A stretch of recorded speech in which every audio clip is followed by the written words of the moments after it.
আসসালামু আলাইকুম রহমতুল্লাহি ওয়া বারাকাতুহু। ওয়ালাইকুম আসসালাম ওয়া রাহমাতুল্লাহি ওয়া বারাকাতুহু। জি বলেন। আচ্ছা, আপনাকে অনেক ভালোবাসি আল্লাহর জন্য। 2 বছর ধরে আপনার আহব্বাকুমুল্লাহ আহব্বাকুমুল্লাহুল্লাযী আহবাবতা লিআজালিহি। নবী সাল্লাল্লাহু আলাইহি ওয়াসাল্লামের হাদিসে রয়েছে, যে জন্য আপনি ভালোবাসেন সেই জন্য আল্লাহ যেন আপনাকে ভালোবাসেন। জি, দিনের জন্য। যে শেখ, আমার প্রশ্ন ছিল কি, আমি একজন বিদাতি আলেমকে বলছিলাম যে আমাদের সাহাবা, রাসূল সাল্লাল্লাহু আলাইহি ওয়াসাল্লাম, সাহাবা, তাবাই কেউ ঈদে মিলাদ নবী পালন করেনি। তো সে আমাকে জিজ্ঞেস করছিল যে ঈদের দিন কোরআন তেলাওয়াত করে কি জায়েজ আছে? আমি বললাম যে জায়েজ তো অবশ্যই থাকাই উচিত।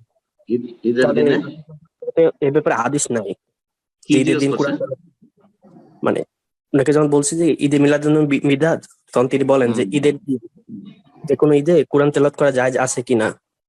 হুম তা আমি বললাম যে জায়েজ তো থাকাই উচিত। হুম হুম। তো বলে ঈদের তো দিন যে কোরআন তেলাওয়াত, হুম, কি বলতে চাইছে সে? এটা দিয়ে আপনাকে সংশয় সৃষ্টি করতে চাইছে যে তুমি তেলাওয়াত করছো ঈদের দিন, তো আমরা মিলাদ করলাম, তো কি হলো? এটাই তো? জি জি হ্যাঁ, সেটাই। আমি বুঝতে পারছি। হ্যাঁ, এগুলো হচ্ছে শয়তানি ছলনা। কথা বোঝা গেছে? ঈদের দিনের ইবাদত বন্দেগী, ঈদের দিনের যেগুলো ইবাদত বন্দেগী সুন্নত আছে সেগুলো সুন্নত আদায় করবে। হ্যাঁ, সুন্নত বলে ওই দিনের সাথে নির্দিষ্ট করবেন না, কিন্তু কোরআন তেলাওয়াত আপনি নিয়মিত করেন, প্রতিদিন তো তেলাওয়াত করেন, তার মধ্যে ঈদের দিনও তেলাওয়াত করছেন, অসুবিধা আছে? আমি তো এটা প্রতিদিন করি, আমার এটা নিয়ম, প্রতিদিন 1 পারা 2 পারা করি, ঈদের দিনও করলাম।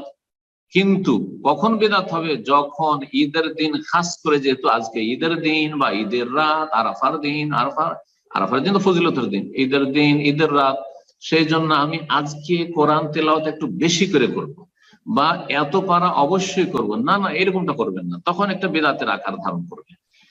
তো নবী সাল্লাল্লাহু আলাইহি সাল্লামের সালাতু সালাম পড়তে থাকে না, লক্ষ লক্ষ বার দরুদ পড়তে থাক, দরুদ সালাম পড়তে থাক, কোনো অসুবিধা নেই, প্রতিদিন পড়ুক লক্ষ লক্ষ বার করে।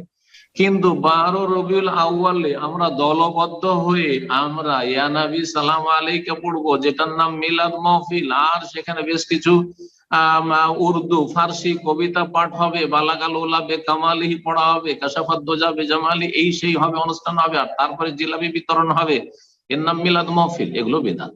কারণ এটা আপনি খাস করে নেন কোন একটা সময়ের সাথে, তারপরে তাতে বিভিন্ন দিক থেকে বেদাত ঢুকলো, সম্মিলিত দুরুদ পড়া বেদাত। তারপরে উৎসব করা, উৎসব ইসলামে মাত্র দুটো, ঈদান বলেছেন নবী সাল্লাল্লাহু আলাইহি সাল্লাম, ঈদুল ফিতর, ঈদুল আজহা, আপনি তৃতীয় ঈদ করে দিলেন, সেই জন্য বেদাত। তো আশা করি বুঝতে পেরেছেন। আপনাকে বেদাতি মোল্লা ধোকা দিতে চেয়েছে, ভেবেছে যে কানাকা হাইকোর্ট দেখিয়ে দেবো আর তারপরে তাকে বিভ্রান্ত করে দেবো। আল্লাহ এদের অনিষ্টকে দূরে রাখুক এবং এদের অনিষ্ট দিয়ে তারা ক্ষতিগ্রস্ত হোক, আর তাদের অনিষ্ট থেকে উম্মতে মুসলিমান আল্লাহ যেন হেফাজত করেন, তৌহিদ সুন্নাহর দিকে ফিরে আসার তৌফিক দান করেন, শিরক বিদআত থেকে আল্লাহ আপনাদের সকলকে বাঁচিয়ে রাখেন। আর যারা শিরক বিদআতের পৃষ্ঠপোষকতা করছে, তৌহিদ সুন্নাহর বিরোধিতা করছে, আর তারা খোঁড়া শয়তানের মতো যুক্তি, শয়তান প্রথম যুক্তি পেশ করেছিল, ওই সব যুক্তি পেশ করে থাকে, আল্লাহ তাদের অনিষ্টকে তাদের দিকে ফিরিয়ে দিক এবং তাদের অনিষ্ট থেকে মুসলিম ভাই বোনদের হেফাজত করুন। জি।